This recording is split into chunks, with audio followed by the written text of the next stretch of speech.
नमस्कार प्रणाम आप सबके स्वागत बाटे दुबई बोली भौजी यूट्यूब चैनल पे। तो छोटा सा गीत सुनाता नहीं विदाई के। अच्छा लगे तो लाइक करब, सब्सक्राइब करब और कमेंट करके बता देम कैसे लागल हटे। चुपे रहा नीरज बेटी, चुपे रहा पीहू बेटी हो। चुपे रहा नीरज बेटी, चुपे रहा पीहू बेटी हो।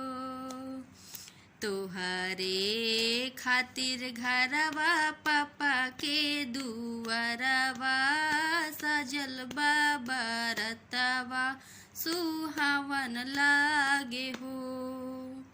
तोहरे खातिर घरवा पापा के दुआरवा सजल बाबा रतवा सुहावन लागे हो।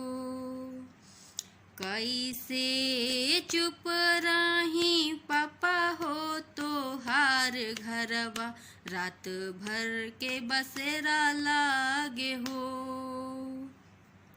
कैसे चुप रही पापा हो तोहार घरवा रात भर के बसेरा लागे हो।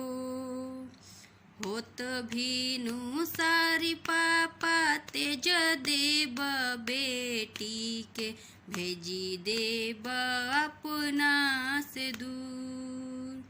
होत भीनु सारी पापा तेज देब बेटी के भेजी देब अपना से दूर। चुपे रहा नीरज बेटी, चुपे रहा पीहू बेटी हो। छोटा सा विदाई के सॉन्ग चला कैसा लगला कमेंट करके जरूर बताएं। पहले लाइक करें, सब्सक्राइब करें और अब मुलाकात है नेक्स्ट वीडियो में।